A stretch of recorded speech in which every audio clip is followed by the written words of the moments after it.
जलाइसकेपछि बगाइन्छ, बगाइसकेपछि after that 13 days of kriya, right? So these are rituals after the death of an individual. Similarly, around the world, people do not practice the same ritual, death ritual. There are different types of death rituals around the world. And one of them that we are going to discuss today is the sky burials. What is it? Sky burials. Sky burials. In Hinduism, what happens after the death? The body is cremated. What happens in Christianity? The body is buried. Similarly, there is something called as buried under the earth. And in Tibetan culture, there is something that is strange and fascinating, which is called as sky burials. Sky burials. Ganna ganni kaha ganni? Akashma ganni ke raheछ यस्तो विचित्र. Astonishing, right? Difficult to understand. So sky burials. Sky burials are traditional custom in Tibetan Buddhism. It is a custom in Tibetan Buddhism. Buddhism that is followed in the Tibetan part, in the Tibet. Right? It's called as Mahayana पनि भन्छ. Mahayana को कुनै sect हो, एउटा भाग हो, कुनै एउटा तरिका. यो टिबेटन बुद्धिज्ममा प्र्याक्टिस गर्ने एउटा कस्टम हो, एउटा रीतिरिवाज हो. मरिसकेपछि टु से फेयरवेल. फेयरवेल भनेको what does it mean? To say goodbye. When somebody dies, we have to say goodbye. Right? Yes. चिर आत्माको शान्तिको लागि अनेक कुराहरू मान्छेले गर्छन्. आत्माको चिर शान्तिको लागि. So that's a way of saying goodbye. Goodbye from your life. May you be in the eternal heaven. May you be with the God. So to say farewell. Farewell भनेको के रहेछ? To say goodbye to their dead. कसको लागि? To the person who is dead. The one who is your relative or someone, let's say your friend or someone who you know, to say goodbye to them. This is one of the ways. Sky burials. Where does it happen? कहाँ हुन्छ यो? Tibetan Buddhism. These days, nowadays, outsiders are mostly forbidden from witnessing them. Forbidden. Not allowed. Forbidden भनेको के हो? Not allowed. Not allowed. Tibetan, it's mostly forbidden from witnessing. Witnessing भनेको के हो? Witness. To see something in front of you. To be able to see. Someone who is, let's say कुनै crime हुन्छ भने त्यो क्राइममा जो मान्छे के छ? The one who sees the crime, the one who knows the crime is a witness. Similarly here, तर यहाँ, here witness means to see, to observe, to be part of it, part of the whole ceremony. So it's mostly forbidden to witness, to observe. के रहेछ आजभोलि? आजभोलि allowed छैन लगभग भनेर भन्दैछ. Forbidden. I had heard, the writer, I is, who is I here? The writer had heard of Tibetan sky burials with a mixture of horror and fascination. Baba. Sky burials, when the writer heard about sky burials को बारेमा जब सुने, there he experienced, त्यहाँ उनलाई कस्तो अनुभूति भयो? Horror, filled with fear, डर, fear. Horror भनेको filled with fear. अब लेखा पनि, filled with fear. And fascination. What is fascination? surprise, something that you get attracted to too much. You want to know it.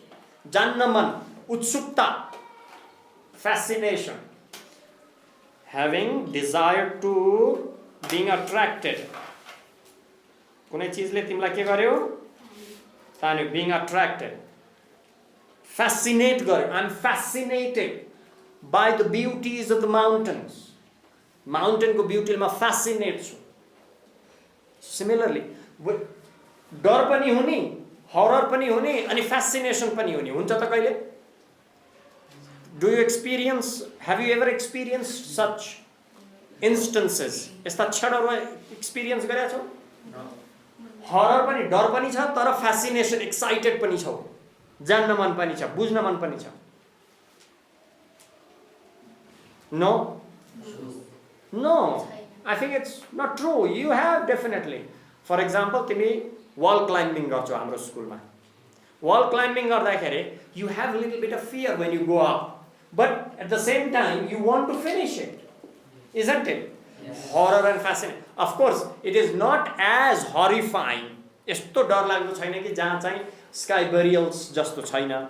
तर हल्का त त्यो हुन्छ नि, एक्सपिरियन्स हुन्छ कि हुँदैन. तिमी अग्लो ठाउँबाट पिङ खेल्दै छौ. के हुन्छ? You feel, you become fearful, but at the same time, you are fascinated. To put it bluntly, भनेपछि त्यस्तो किन रहेछ त भन्ने भन्दै छ. To put it bluntly, directly. Bluntly means directly, without much of hassle. एकदमै सिधा रूपमा भन्दाखेरिमा, ठाडै भन्दाखेरि भन्न खोजेको, bluntly, straightforward, without any background, without building any background, सीधा भन्नु पर्छ. A dead body is chopped up into pieces and fed to waiting vultures. What happens in sky burials? The major part of sky burials is that the body is chopped, cut गरेर टुक्रा बनाएर तिम्रो शरीरलाई भन्नु खोजेको तिमी मरिसकेपछि, once you are dead, not when you are alive, you are chopped into pieces. Somebody chops your body. Isn't it horrifying? डर लाग्यो लागेन? Into pieces and fed. Fed भनेको, chopped भनेको to make it into pieces.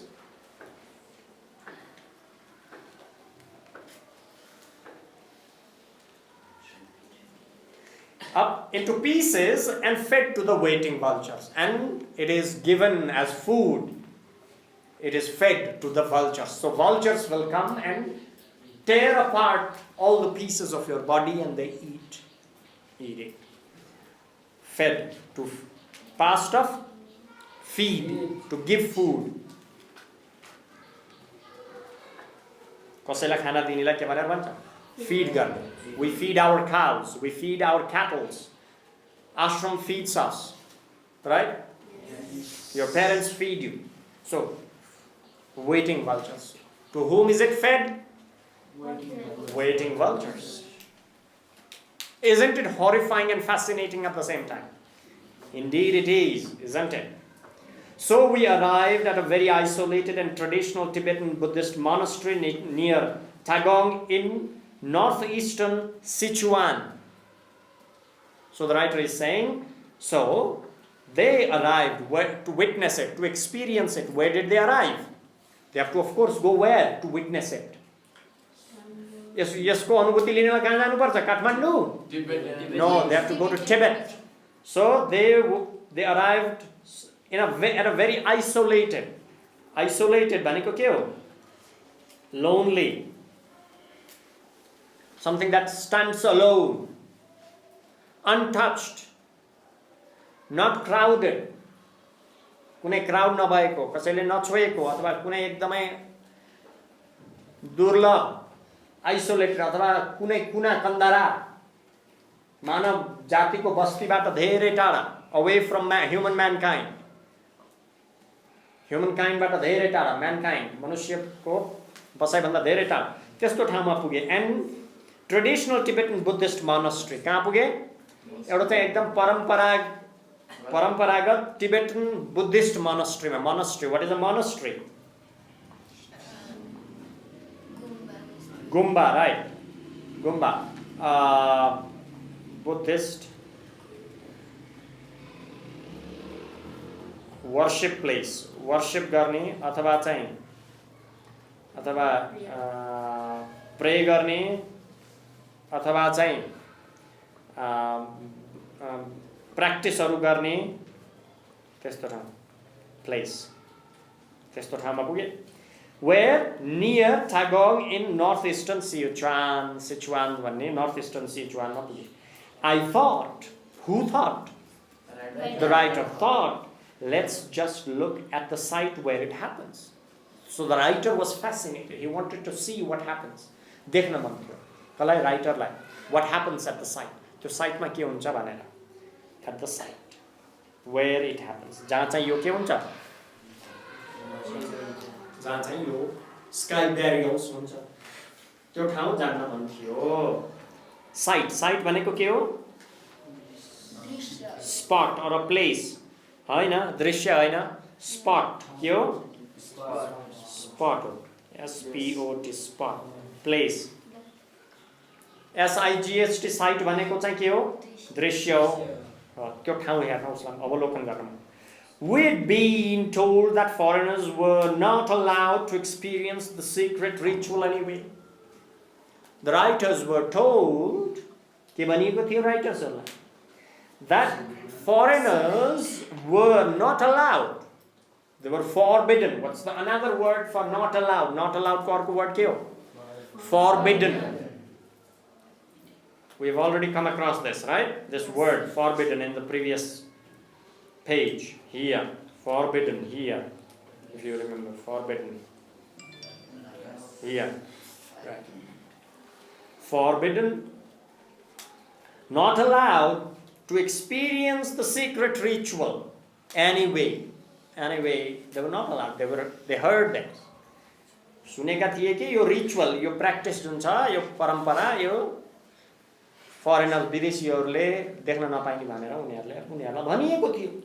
Our driver directed us up to the top of the mountain. So he directed to orient, to give a direction. Is called as directed. To direct. Direct भनेको के हो? To give direction or direction. Direction, it's up to you. Up to the top of the mountain, कहाँसम्म माउन्टेनसम्म direction दियो लिएर गयो where the burials take place. जहाँ चाहिँ के हुन्छ? त्यो burials के कुन burials sky burials हुने ठाउँमा लिएर गयो. burials जहाँ चाहिँ sky burials आकाशमा चाहिँ मान्छेलाई गाड्ने यो के हो भन्ने कुरा त बुझ्यो. आकाशमा गाड्ने भनेको vulturesहरूलाई तिम्रो शरीरलाई टुक्रा टुक्रा बनाएर मरेको शरीरलाई तिम्रो के गर्ने खान दिने. It was surrounded by a sea of Tibetan prayer flags. Sea of केले भरिएको थियो टिबेटन प्रेयर फ्ल्याग्स. नेपालमा त टिबेटन प्रेयर फ्ल्याग्स जताततै हुन्छ नि हो किन. ओम मणि पद्मे ओम अनेक चिजहरू बुद्धिस्टहरूले लेखेका तिनी फ्ल्याग्सहरू हुन्छ नि बुद्धिस्ट टिबेटन भाषामा. The place is the site where the burials happen, right? That place was surrounded by sea of के भन्न खोजेको sea of Tibetan prayer flags भनेको के हो? समुद्र हो त त्यहाँ होइन के को समुद्र हो? झन्डै झन्डा थिए भन्न खोजेको. कुनै चिज पर्याप्त धेरै रूपमा छन् भने धेरै छन् भने हामीले सी अफ समथिङ भन्न सकिन्छ हो किन. And you could just make out a kind of stone slab. अनि त्यहाँ के पनि थियो make out. You could make out भनेको के हो? तिमीले देख्न सक्थ्यौ बनाएको होइन. यु कुड मेक आउट भनेको टु मेक आउट भनेको तिमीले देख्न सक्थ्यौ बुझ्यौ हैन. तिमीले बुझ्न सक्थ्यौ to understand or to C.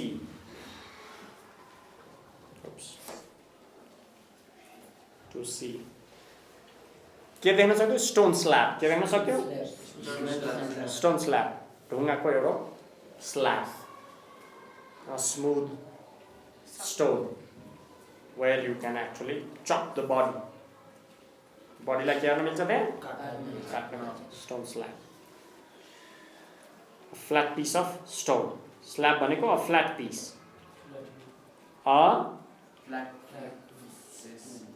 A flat flat भनेको चाक्लो हो क्या न, चाक्लो piece of stone. So we hiked up there. हामी के गर्यौं अब? माथि गयौं. Hiked up there. Upon arriving, we could hear Tibetan nuns chanting. Arrive गरिसकेपछि, upon arriving भनेको के हो? हामी arrive गरिसकेपछि, हामी त्यहाँ पुगिसकेपछि हामीले के पनि सुन्न सक्थ्यौं? We could hear Tibetan nuns. Nuns.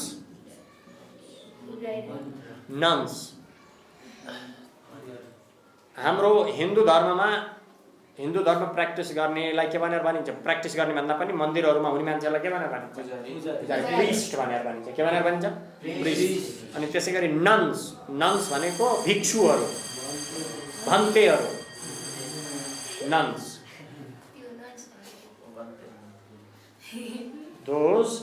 Nuns भनेको those who dedicate their life in religious practice. कस्तो practice? Religious practice. धार्मिक क्रियाकलापमा जसले भाग लिन्छ नि सधैँभरि त्यसलाई के भनेर भनिन्छ? नन्स भनेर भनिन्छ. जस्तै क्रिस्चियनिटीमा पनि नन्सहरु हुन्छ. They were chanting. उनीहरुले च्यान्ट गरे. How lovely I thought. कसले सोच्यो? राइटरले सोच्यो. के सोच्यो? How lovely. Wow, this sounds so good. The sound of the chanting was enchanting. How lovely.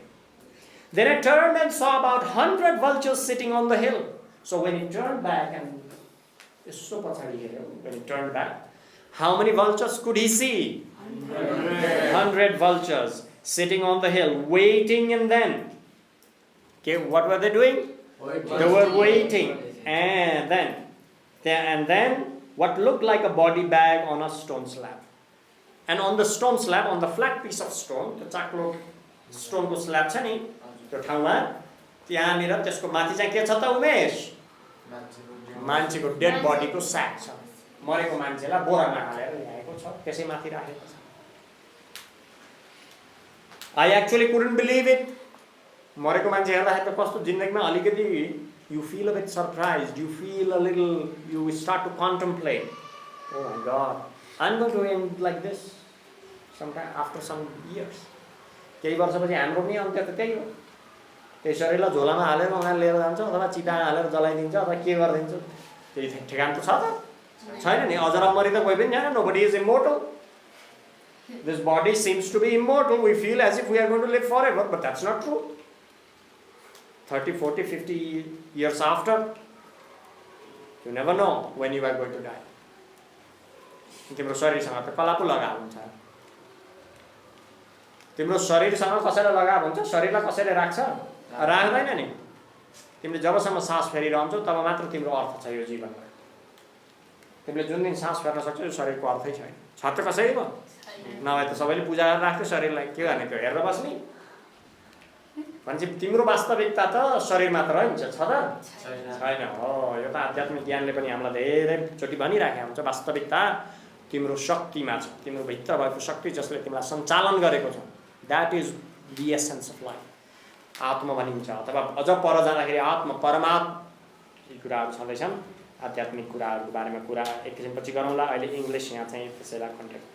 So 100 vultures sitting on the hill waiting, and then what looked like, okay, I actually couldn't believe it. Have we stumbled into the start of the sky burial? Stumble. कुनै चीजमा हठात पर्नुलाई stumble भनेर भनिन्छ. कुनै चीजले तिमीलाई चाहिँ लडायो भने I stumbled. के भनिन्छ नेपालीमा? Stumble. To suddenly fall into something. Stumble भनेको के हो? Suddenly, Baba, fall into something. कुनै चीजमा पर्नु. ठिक छ नि? बुझिन्छ नि? हामीले सकेसम्म इङ्ग्लिसमै शब्दार्थ पनि लेख्ने बानी बसाल्नु पर्छ. Suddenly fall into something. के हामी सडनली कुनै अचानक त्यो कुन चिजमा परिएन त स्काई बेरियल हुँदै रहेछ कि क्या त्यसैमा परियो जस्तो लाग्यो क्या उसलाई Through a translation app, I asked one of the Tibetans next to me what was happening. So, त्यहाँ त अरू टिबेटनहरू थिए अनि टिबेटनलाई translation app, he could not speak Tibetan language त उसले बोल्न सक्ने थिएन टुरिस्टले हो क्या न त्यो फरेन बोय द राइटर मान्छेले अनि उसले के युज गरेछ ट्रान्सलेसन एप मोबाइल निकालेर त्यसमा ट्रान्सलेट गर्ने एप हुन्छ नि त हो क्या न एउटा भाषालाई अर्को भाषामा के नि ट्रान्सलेट गर्ने त्यो convert from one language to another त्यसलाई उ गरेर अनि आफूले इङ्ग्लिसमा लेख्यो अनि त्यो ट्रान्सलेसन एपले केमा दियो टिबेटनमा दियो अनि त्यही टिबेटन त उसले पढ्न सक्छ त्यही भएर टिबेटनमा लेखेको चिज उसले देखाइदियो सोध्यो के भइराखेको छ भनेर सोध्यो वाट इज ह्यापनिङ यहाँ के भइराखेको छ भनेर सोध्यो कि सोधेन flesh eating birds he reply अनि उसले के भन्यो फ्लेस इटिङ मासु खाने चराहरू भनेर रिप्लाई गर्यो फ्लेस भनेको मासु right meat oh can we stay I ask हामी के बस्न सक्छौँ yes but on the other side and no photos he replied अर्को साइडमा बस्नुहोस् but you cannot take pictures here भनेर that is amazing or this is amazing I thought मैले सोचेँ oh this is amazing but then I saw my kids my wife and I had to make a quick decision अनि मैले त बच्चा पनि देखेँ उसँग त बच्चाको साथमा लिएर गएको बच्चालाई त्यो देखाउन थाल्यो भने त बच्चाको त सातो जान सक्छ कि सक्दैन so but then I saw my kids, my wife and I had to make quick decisions. तुरुन्तै डिसाइड गर्नु पर्यो बस्ने कि जाने कि के गर्ने कुरो बुझिन्छ अब बाँकी रहेको अर्को लेसन है त